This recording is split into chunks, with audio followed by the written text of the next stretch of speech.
High, আমরা আজকে discuss করছি speed control of A DC motor using PWM wave, অর্থাৎ একটা পালস ওয়াইড মডিউলেটেড ওয়েভ দিয়ে আমরা একটা ডিসি মোটরের 5 ভোল্ট ডিসি মোটরের স্পিড কন্ট্রোল করব। এর জন্য আমাদের রিকোয়ারমেন্ট কি? রিকোয়ারমেন্ট হচ্ছে একটা TPL5 টাইমার আইসি, দুটো 1N4007 PN জাংশন ডায়োড, একটা 10 কিলো ওহমের ভেরিয়েবল রেজিস্টর, একটা 0.1 মাইক্রোফ্যারাড ইলেকট্রোলাইটিক 0.1 মাইক্রোফ্যারাডের ক্যাপাসিটার, একটা 1 ন্যানোফ্যারাডের ক্যাপাসিটার, একটা 1 কিলো ওহমের রেজিস্টর, একটা 5 ভোল্টের ডিসি মোটর, আর একটা IRF Z 44N channel MOSFET, আর একটা হচ্ছে 4.7 কিলো ওহমের রেজিস্টর।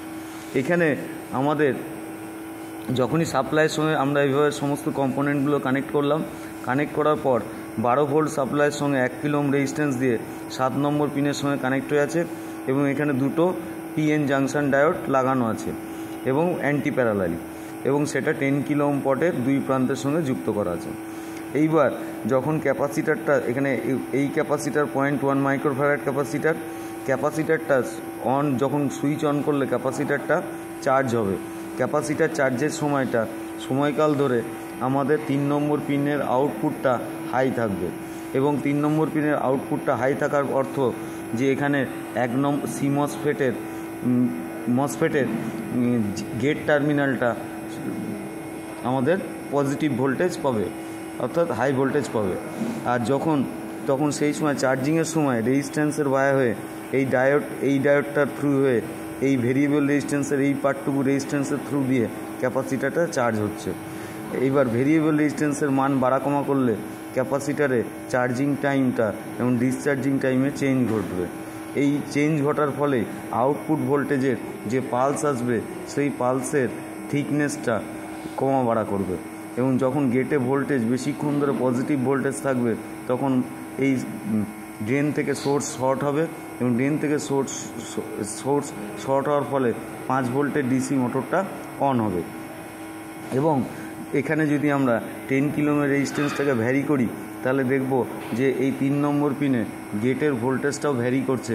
তার ফলে গেটে বেশি সময় ধরে হাই ভোল্টেজ এবং কম সময় ধরে লো ভোল্টেজ এলে তখন মোটরের স্পিডটা বাড়ছে, আর যে সময় পালসের থিকনেস ওয়াইডটা কমে যাচ্ছে সেই সময় মোটরের স্পিডটা কমে যাচ্ছে।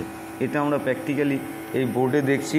প্র্যাকটিক্যালি এখানে বোর্ডে TPL5 টাইমার আইসি, ডায়োড, ভেরিয়েবল রেজিস্ট্যান্স সব কিছু কানেক্ট করা আছে, এবং মোটরের স্পিড মোটর একটা নির্দিষ্ট স্পিডে ঘুরছে।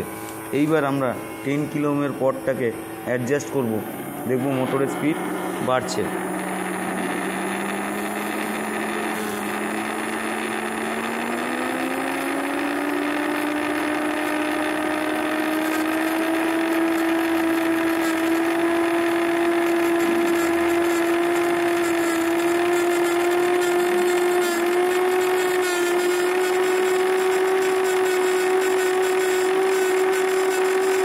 এবার আমরা স্পিড কমাচ্ছি, অর্থাৎ ভেরিয়েবল রেজিস্ট্যান্সটাকে চেঞ্জ করছি।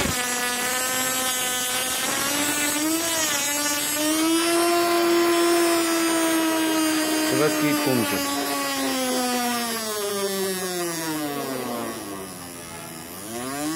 স্পিড বাড়াচ্ছে, অর্থাৎ পালসের ওয়াইডটা এখানে চেঞ্জ হচ্ছে। 3 নম্বর পিনে আউটপুট ভোল্টেজটা ভ্যারি করছে। এটাই হলো পালস ওয়াইড মডিউলেশন ওয়েভের সাহায্যে একটা ডিসি মোটরের স্পিড কন্ট্রোল। That's all.